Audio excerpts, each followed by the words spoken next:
Bana, hali gani na karibu sana leo siku nyingine weekend ambayo tuna na fursa nzuri ya kuzungumza kwa michezo ambayo tumekuwa nayo, na leo tufanyia mjadala wetu hapa leo kwa uchache kabisa kuhusu majali wa timu ya taifa ya Tanzania, Serengeti Boys, timu ya vijana chini ya umri wa miaka 17 mara baada ya hapo jana kufanikiwa kufuzu fainali ya AFCON 2026 kupata ushindi dhidi ya taifa la Misri katika mikwaju ya penalti, na hii ni ishara kwamba kwa mara ya kwanza katika historia ya taifa hili timu ya taifa ya vijana chini ya umri wa miaka 17 inafuzu kwenda kucheza mchezo wa fainali.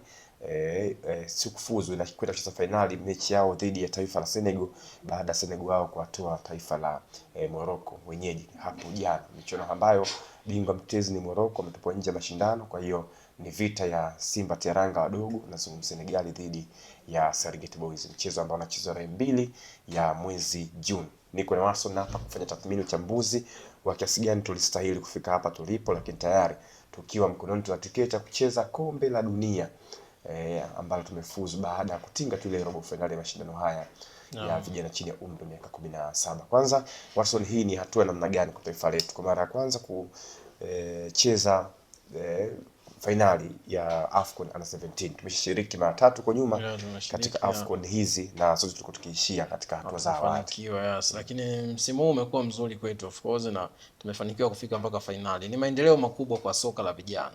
Ndio makubwa kwa soka la vijana na nchi kwa ujumla, kwa sababu kama taifa linaweza likafikisha timu kwenye hatua hiyo wakiwa bado kwenye umri huu mdogo, maana yake ni indicator kwamba soka letu linakuwa sasa kwenye upande wa vijana. So far tumeona baadhi ya vilabu vimekuwa vimewekeza kwa vijana. Tumeona pia timu kama Azam, tumeona timu kama Simba pia upande wa vijana wanajaribu kujitahidi vizuri, na ndio wachezaji wengi ambao wanakwenda kule wametoka kwenye vilabu kwenye academy za hivi vilabu vikubwa nchini kwetu. Timu imeperform vizuri mpaka amefika finali. Ni maendeleo makubwa kwa soka, kwa sababu kama timu ya vijana inaweza ikafika mpaka finali, maana ni generation ambayo inakuja kwenye mpira, ni timu yetu ya taifa ya kesho. Na kama imeweza kufika finali, maana yake sasa hata kwenye era ambayo watakuja kuwa sasa ni wanacheza soka la watu wazima, maana yake timu hizi ambazo wamecheza nazo wakiwa wadogo bado zitakuwa ndo zile ambazo wamekutana nazo, watakutana nazo hata huko mbele. Watakutana nazo kwenye senior level. Kwa hiyo ni muhimu tu ni kuangalia tunawaendelezaje hawa vijana ili kusudi kufikia level ya mafanikio, kwa sababu pia kuna kasumba moja kwenye nchi yetu, vijana wamekuwa wanajitahidi kufanya vizuri, kwa sababu kuna Serengeti Boys pia washawahi kufanya vizuri kama hivyo, lakini japokuwa hawakufika kwenye hawakufika level ambao wamefikia hawa Serengeti hawa vijana wa under 20 under 17, lakini wao pia walifika kwenye level ambayo ulikuwa unaiona Serengeti Boys ile ya kina Johnny Kevin Johnny hawa kina Dickson Job walikuwepo pia, Kibwana Shomari waliwahi kufanya vizuri, lakini ukiangalia ile timu mpaka leo hii wako wapi? Wengi unakuta wachache, na wengi hata ambao wapo kwenye vilabu ambao walichukuliwa labda na vilabu vikubwa, wamefika kule wanasugua benchi, hawapati nafasi nzuri ya kucheza, hawapati muda mzuri wa kucheza. Kwa hiyo hata viwango vyao vile ambao walikuwa navyo unakuta vinazidi kuporomoka. Kwa mfano mtu kama Ibrahim, hata Morris Abraham alikuwepo pia kwenye vilabu kama hizo, wafanya vizuri sana, lakini unaona Simba pale ana struggle kupata namba. Kwa hiyo uwezo kaendeleza wachezaji kama watakuwa wachezaji wako wanao perform vizuri, ambao unaona ni future ya taifa, wakichukuliwa kwenye hivi vilabu vikubwa, wanaishia tu kukaa bench. Kwa hiyo ni itafute namna nzuri ya kuendeleza talent kama hizi, kwa sababu kwa mfano wamewika wa vijana huko, I'm sure kabisa kuna hizi timu kubwa zimeshawaona, kuna baadhi ya watu pale watachukuliwa, wakija huku hamna kitu wanafanya, bado timu zinaendelea kusajili wachezaji wageni, watakuja kucheza namba zao, wenyewe wanakuwa kama backup. Sasa uwezi ukatengeneza taifa ambalo wachezaji wake ambao unaona ni future ya kesho unaweka kama backup, yani wanaenda kuishia bench, alafu unategemea utengeneze. Kwa of course kama taifa pia inabidi tuangalie tumefanikiwa kuwatengeneza kwenye msingi mzuri, wamekuwa competitive sawa. Sasa namna gani tunawaendeleza ili kuja kufaidika na hichi ambacho wanakifanya kwenye junior level waje wakifanya hata kwenye senior level. Ndio hapo shida inapokuwepo sasa. Serengeti Boys kwenye kikosi 80% wanatoka TDS kwenye vile vitu vya TFF. Of course kwenye vile vitu vya TFF. Kasoro wawili kuna mwingine anacheza William Mbegu Simba, yuko mmoja pia anacheza Yanga, na kuna mwingine anacheza nje ya nchi, lakini yuko mwingine anacheza Kagera Sugar. Lakini kwa asilimia kubwa hao wengine wengi wako TDS, kitu cha TFF. Naona kuwepo kwenye kitu cha TFF ndio kama ulivyosema wewe, ni heri wakitoka hapo sasa kama wanapata fursa kwenda TFF haina timu, hawana timu TFF haina timu. Kuna watu fika umri TFF hawezi kuwalea hawa, hawezi kuwalea tena, inabidi waachie waende, kuna muda wanaacha wanaingiza timu mpya. Kwa hiyo sasa hawa kuna muda itabidi waondoke pale kwenye kitu. Sasa ndio kama ulivyosema wewe, je, wana mawakala ambao washatafutia michongo nje, lakini kama unakwenda kucheza Simba au Yanga unaweza kuona si rahisi kuona hawa wanakwenda kupenya. So rahisi sana kuona wanapenya wakaja kufikia kwenye level ya ushindani kama ambao wanaitoa sasa hivi. Sio rahisi kwa sababu hivi falsafa za hivi vilabu vyetu vikubwa nchini haiamini sana kwenye matumizi ya vijana kwa kiwango hicho. Yaani wao wanaamini kwenye wachezaji ambao tayari ashakuwa matured tayari, ndio maana wanakuta wanajaribu kupambana kila siku namba ya wachezaji wa nje iongezeke kwenye vilabu vyetu. Kwa sababu gani? Ndio yani tuseme ndio sehemu pekee ambayo wanategemea wanaweza wakapata wachezaji ambao wanaweza kusaidia hivi vilabu na sio kwenye soko la ndani ya nchi pia. Sawa. Na hizi ni dalili kwamba TFF wana chini ya Rais Karia kuna hatua kubwa wanaifanya kwenye. Yeah, of course chini ya Rais Karia kuna hatua kubwa TFF wanafanya. Kwa sababu toka ameingia kwenye uongozi wake tumeona kwanza hata maendeleo tu ya soka nchini yameongezeka. Tunaona ligi performance yake inazidi kupanda. Vilabu vyetu pia tunaona performance inazidi kupanda. Timu ya taifa pia tumeona inazidi kuwa competitive kadri miaka inavyozidi kwenda. Kwa hiyo unaona ni maendeleo toka TFF amechukua nanilia wale Karia kwenye ni yupo msimu wa nanilia wa pili sasa hivi.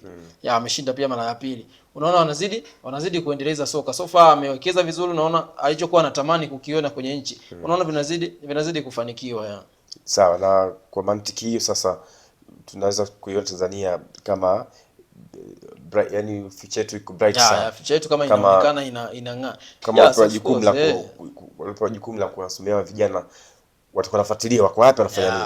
Maana unaweza kufika umri wao hapa wataingia wengine na just Ngorongoro baadhi. Na baadhi washika wameingia Ngorongoro baadhi, wengine wamekosa. Je, wale ambao tuna list ya kujua kwa sehemu gani nafanya nini? Sasa mwisho wa siku kama ulivyozungumzia kuna kile kizazi chao akina Mbappe, kuna wengine hadi sasa hivi naambiwa wameshatoka kuzurura leo. Wengine wanazurura tu mitaani, hakuna kesho prisons na huko hawaanzi kwenye vikosi vya kwanza. Wengine ndio wapo ndondo kabisa. Alafu na umri sasa mdogo. Kwa hiyo nafikiri jukumu la TFF kwa Karia mbali na kuwalea hawa DS, lakini pia maskauti wetu watafute namna ya kuwatafutia kwa sababu unajua hata mataifa makubwa yaliyoendelea kisoka wanawasaidia wanafanya kitu kama hicho. Kwa mfano hata nchi kama Senegal tu useme Senegal, kwa sababu sasa hizi ndio kama unaona inafanikiwa zaidi kwenye soka. Kwa mfano Senegal unaangalia timu zao za pale ndani ya nchi, timu zao hazina performance kubwa kiasi hicho kwamba yani vilabu ni vishindani Afrika hapa. Hapana, ligi yao sio kama ni ligi ambayo shina, lakini wao kwenye national team wanakuja kusucceed. Kwa sababu gani? Wanalea vizuri wachezaji wao wakiwa kwenye umri mdogo. Wakishafikia age fulani ambao wanaona huyu sasa anafaa kuwa anatakiwa kupata competition kubwa zaidi, wanachofanya ni nini? Wanawa export nje. Yaani wengi hawaendelee kulea pale. Sio wengi wapeleka Ufaransa, wataenda mataifa mbalimbali huko nje ili kusudi wakapata changamoto iliyo kubwa zaidi. Na so far mawakala wao pale wanafanya vizuri. Unaona vilabu baadhi ambao vinafanya vizuri. Hata Ivory Coast pia wanafanya kitu kama hicho. Kwa mfano timu kama Seki Mimosa pale wana academy nzuri sana kutengeneza wachezaji. Lakini wachezaji wale ambao unaona ni top talent wengi wamekuwa wauzi Afrika. Yaani wanawapeleka Ulaya huko waenda kacheze huko. Lakini wale ambao wana perform vizuri lakini unaona bado unakuta ndo wanawatumia sasa hapa Afrika kwenye biashara hapa Afrika. Lakini zile zote ambazo unaona hii talent ni kubwa zaidi na ina manufaa kwa nchi, wote wanawapeleka nje. Lakini sisi hapa tumekuwa tuna wachezaji ambao tunaona at least wana perform vizuri, tunakuwa tukiwatumia. Lakini mimi naamini kabisa wachezaji wengi ambao wa Tanzania hapa, kwa mfano wale walikuwa kwenye ile Serengeti Boys ya kina Kevin John, wengi sana walikuwa na nafasi ya kwenda kusucceed nje kama tu wangepata channel nzuri ya kuwapeleka huko. Sababu unaona hata ambao walifanikiwa labda kutoka wameishia kwenye alikuwa ni Kevin John at least ambaye alicheza Genki. KS Genki, lakini na yeye pia akaondoka. Lakini wengine wote walishia vilabu vya ligi za kawaida, si Serbia na Mabula Wao unaona walishia Serbia, wengine si wameni. Lakini vile timu ambazo huwezi ukapata competition kubwa kwa kiwango ambacho unaweza. Lakini kama kungekuwa na nani, mimi naamini vizuri kabisa wachezaji wengi sana wanacheza ligi ya ndani hapa walikuwa na uwezo wa kucheza hata ligi kwa mfano ya France pale. Kuna vilabu vya wanacheza vizuri kwa sababu kama amekuja kumchukua Mbwana Ali Samata ambaye kwenye eji yake ile anakaribia kulitaya na bado ameenda kucheza ligi 1 pale. Naamini kabisa kuna wachezaji hapa ndani walikuwa na uwezo wa kucheza ile ligi wakiwa na energy kubwa kabisa. Kama tu angepata proper channel ya kuwapeleka huko. Lakini hatufiki kwa sababu gani? Bado hatujawekeza kwenye malengo ya kufika kucheza. So of course TFF kama wameanzisha huu mradi, maana yake inabidi wahakikishe kwamba gari lao ambalo wameliwasha linafika sehemu ambayo wanataka. Sasa linafikaje? Ndio inabidi sasa watengeneze channel kama hizo. Mchezaji ambaye wanaona na potential kubwa is better wakampeleka huko nje, wakamwepusha na hivi vilabu vya ndani, kwa sababu vilabu vya ndani hivi hata vikimtumia viweze vikamtumia kwa level ambayo atapata competition kubwa kiasi cha kuja kuprovide kwenye timu ya taifa. Kwa walimu wa Taifa Stars, timu ya wakubwa, unaweza wakaja kutokuwa na kazi kubwa sana kupata wachezaji endapo tutakuwa tuna hivi vizazi kama wakiendelea kulea hivi wachezaji. Of course inaona timu ya taifa haitakuja itakuwa na changamoto kwamba sisi tuwatafute mchezaji wapi. Hapana, yani lazima itakuja kuwa tu timu ya taifa ambayo unajua kabisa nani na nani anakuja, nani anaondoka, kwa sababu wachezaji tayari wapo. Kwa sababu kwa mfano hii inanilia tuseme hawa wachezaji ambao wanacheza wamefuzu finali ya AFCON ya so fani wachezaji wazuri na waona na wana perform vizuri kwenye wale, uwezo kukosa wachezaji hata 5 tu wa kucheza timu ya taifa kama wakifikisha umri huo, uwezo kukosa tuseme wengine wengine wote wakawa wana viwango vya kawaida, labda 5 uwezo kukosa pale, wachezaji wa kuongezea pale uwezo kukosa. Of course so of course yani timu bado itakuwepo kama TFF wakiendelea kulea vipaji kwa namna hii. Hapa tutaona wachezaji wa timu ya taifa sasa mbeleni huko watakuwa na shida sasa ya kwanza kutafuta sijui tumuite nani, sio ametukatalia sijui kitu kama hivyo. Wakati timu ya 20 kwetu pia ni tishio ujue, yenyewe fuzu mchezo wa Afrika ile ya 20 ambao sasa wale Premier baadaye watapanda juu, lazima watapanda, wataingia kwa na mtaji mkubwa wa wachezaji kama tu ufuatiliaji utakuwa issue ni ufuatiliaji, tuna umakini tu, yani shida tunalea vizuri sana, lakini ufuatiliaji hapa tuje kuulizana kwenye edition ijayo ya Serengeti, tuje tulizane hivi ile Serengeti ilipita iko wapi ile Serengeti wawili au mmoja ndio unakutana unamuona, lakini pale Simba wao wengine wote uelewi hata wako wapi muda huo. Ndio kitu ambacho kinakuwa kinatushita, lakini so far inatakiwa yani iongezwe nguvu kwenye maeneo hayo ya usimamizi mkubwa kwenye wachezaji ambao tumewalea wameenda wapi, sababu huwezi kutumia nguvu kubwa kulea kitu then ukaje ukakiacha ukubwani kikaharibika, inakuwa haina maana sasa hata ulichokuwa unakifanya huko mwanzoni. Sawa. Na kwa mantiki hiyo sasa, ukijaribu kutazama, umeitazama michezo ya AFCON 17 kule nchini Morocco, umeiona ina msisimko namna gani kwa maana ushindani? Ushindani upo so far, ushindani upo kwa sababu hata unaona tu timu yetu ya vijana mpaka inafikia kwenye level ambayo imefikia finali. Vilabu ambavyo vimepita so vilabu vidogo, yani imeshindana na vilabu vikubwa, mataifa ambayo walikuwa wanategemea kama angeweza kutoa changamoto kubwa kutokana na tuna ambavyo wamejipambanua wao kwenye soka la Afrika kwamba wanaweza wakalea vipaji, lakini unaona timu yetu imejaribu kupambana na imefanikiwa so far. Jana anamtoa Misri, moja kati ya taifa kubwa sana ambalo tunajua wamewekeza zaidi kwenye soka la vijana, hata soka la wakubwa pia. Kuna performance yao. Nyuma kabla hapo walimtoa Algeria, tuliona walimtoa Algeria, walitoa sare ya mabao 3-3 na nini. Unaona walienda penalty. Kwa unaona timu kundi pia. Na waliongoza kundi pia. Kwa unaona performance ya timu of course ni nzuri, na vilabu vyote unaona kwa mfano hata Danilia jana Senegal na Morocco kwenye mechi yao ya nusu finali wao pia na wenyewe walitoka kwa penalty. Unaona competition ni kubwa. Hakuna vilabu ambavyo unasema timu inaenda kupata matokeo kirahisi. Wengi wamekuwa wanacheza competition nzuri, wanakamiana. Yaani mara nyingi sana penalty ndio zimekuwa zinaamua kwenye hizi hatua za mwisho kwamba nani sasa aende, nani abaki. Kitu ambacho kinaonesha kwamba competition ni kubwa zaidi. Yaani kwa sababu unasema okay wametoka sare, lakini hauoni ambacho labda walikuwa wanacheza mpira mbaya. Hapana, unaona timu zinashambulia na zipo makini kwenye kulinda pia. Sawa. Na Senegal ulisema hapa ndio moja nchi ambayo ina hazina kubwa sana ya vijana. Wale Senegal wanacheza CHAN, wachezaji wengine unakuta kwenye AFCON ni alicheza CHAN yule kwenye AFCON hata mmoja umuone. CHAN yao ile anacheza wale wote waitwa national team. Lakini sisi Tanzania kwenye CHAN ndio wale ambao wasimekuwa national team ya senior anacheza wale. Kwa Senegal wanamtaji na hazina kubwa kule wachezaji vijana. Inaweza kufanana na namna gani? Maana tumewatoa hapa watu wa Arabu kutoka kaskazini, tumewamudu Algeria na hawa Misri. Morocco mwenyewe ikatolewa. Kuingia finali kwa Senegal inaweza kupata ugumu namna gani katika mchezo wa finali tarehe 2? Of course mchezo utakuwa mgumu. Mchezo utakuwa mgumu kwa sababu Senegal sio kama ni timu dhaifu. Na Senegal of course amewekeza zaidi na unaona mradi wao so far unawalipa.